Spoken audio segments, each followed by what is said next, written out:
오늘은 자동차 이야기 좀 하겠습니다. 얼마 전 신호를 기다리고 있는데 앞에 테슬라가 있더라고요. 평소에는 별 생각 없이 그런가 보다 했었는데 갑자기 테슬라 운전자하고 저하고는 전혀 다른 세상에 살고 있다는 생각이 들었습니다. 그 사람은 일단 저처럼 주유소를 가지 않겠죠. 전기로 충전하기 때문에 제가 가지 않는 전혀 다른 곳에서 충전을 하겠죠. 바로 얼마 전 그들이 어디서 주유하는지를 우연히 발견했습니다. 제 사무실 근처에 문구점이 하나 있는데 거기 들렸다가 그 앞에 주차 중인 테슬라를 봤습니다. 사장님 아들 차인데요. 집에서 하더라고요. 그리고 자동차의 심장이라는 엔진이 없기 때문에 엔진 오일을 갈러 갈 필요가 없죠. 정비소에도 안 갈 겁니다. 그런 생각을 하다 보면 생각이 점점 확장돼서 좀 무서운 생각까지 들었습니다. 무엇이 우리를 무섭게 하는지 여러분과 공유하려고 합니다. 얼마 전 파트너쌤을 만나고 사무실로 돌아오는데 길에서 수소택시를 봤습니다. 서울에 20대밖에 없다는 수소택시인데요. 검색해보니까 10만 킬로마다 검사를 받으면서 시험용으로 실제로 사용되고 있답니다. 내년부터는 테슬라와 경쟁하기 위해서 국내에도 전기차가 본격적으로 시판된다고 합니다. 지금처럼 저게 휘발유 차인지 전기차인지 번호판 색깔을 봐야 알 수 있는 것과는 완전히 다른 전기차 전 모델이 쏟아져 나올 예정입니다. 그리고 조만간 운전자가 필요 없는 자율주행차가 거리를 다닐 예정입니다. 그거 한참 남았다고 생각하는 분이 많습니다. 그래서 저희 팀에 28살 보미쌤이 엊그제 운전면허 시험을 보고 왔습니다. 하지만 그날은 바로 코앞으로 다가왔습니다. 이제 운전면허 시험장도 없어질 날이 얼마 남지 않았습니다. 자율주행차는 운전석이 필요가 없기 때문에 지금 차의 절반 정도로 크기가 줄어들 거라고 예상하는데 이젠 술 먹고 길거리에 아무렇지도 않게 세워져 있는 전동 킥보드 많이 보시죠? 그것처럼 QR코드 찍고 집으로 오는 시대가 금방 올 겁니다. 이미 오이도에는 자율주행 버스가 운행된다고 하니까 4차 산업혁명 시대라고 해도 별거 없다고 생각했던 분들에게는 눈에 띄는 변화가 생긴 셈입니다. 아내가 얼마 전에 저에게 확신을 갖고 이렇게 말했습니다. 자기야, 내년에는 전기차가 스마트폰이 보급되는 속도로 깔릴 거야. 주소를 들고도 집을 못 찾는 저희 아내가 자동차의 미래를 이 정도로 확신할 정도면 운송수단의 혁신은 이제 누구라도 예측 가능한 안 봐도 비디오입니다.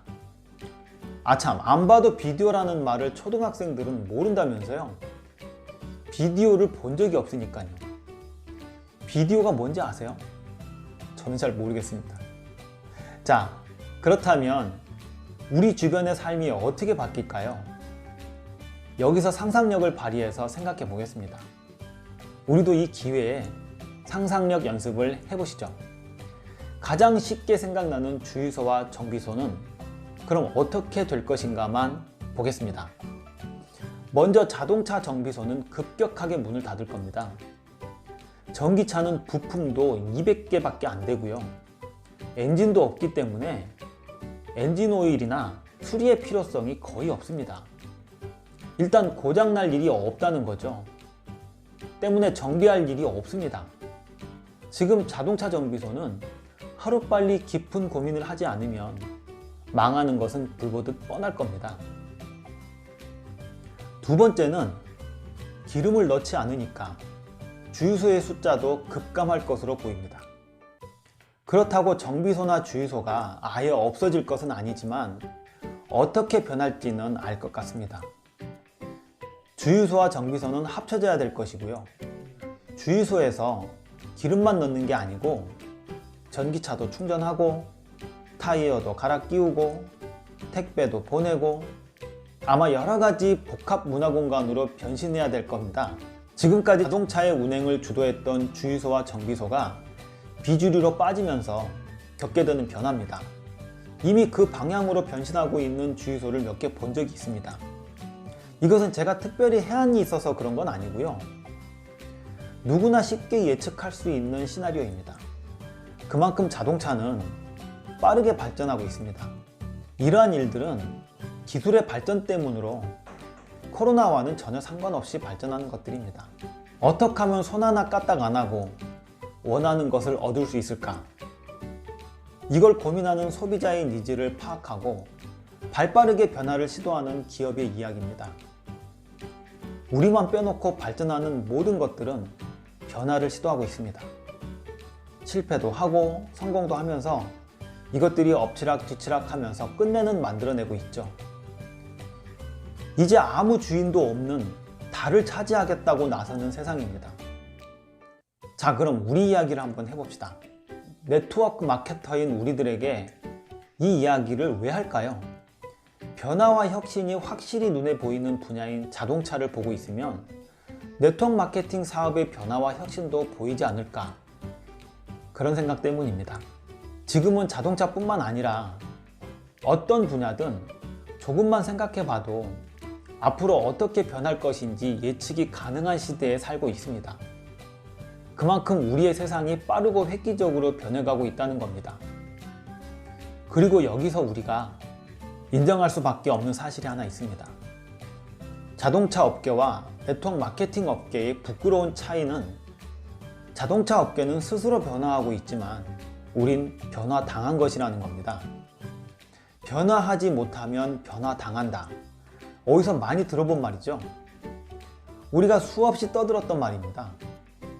그런데 정작 우리가 하도 변화하지 않으니까 정부가 시스템의 심장인 미팅을 없애버린 겁니다. 우리는 여기서 시작해야 됩니다. 미팅이 없어진 사업. 그럼 우리는 살아남기 위해 어떻게 변화해야 할까요? 답은 자동차보다도 명백합니다. 미팅 없이도 진행되는 사업을 만들어야 합니다. 이것의 성공 여부가 장렬하게 사라지느냐, 혜성처럼 빛을 발하느냐를 결정하게 될 겁니다. 130년 만에 자동차는 자신의 심장을 뜯어내고 빛의 속도로 발전하고 있습니다. 우리도 60여 년 만에 네트워크 마케팅의 심장인 미팅이 바뀌어야만 우리가 발전합니다. 자, 결론입니다. 우리의 현실이 어떻게 변해가고 있는지 모르는 사람은 없습니다. 알려주지 않아도 눈으로 보고 온몸으로 체감하고 있으니까요. 다만 여기서 나는 무엇을 해야 할지 모르는 겁니다. 그것은 우리가 미래의 성공에 과거의 경험이 도움이 되지 않는 세상에 살고 있기 때문입니다. 그렇기 때문에 어떤 방법이든지 해볼 만한 겁니다.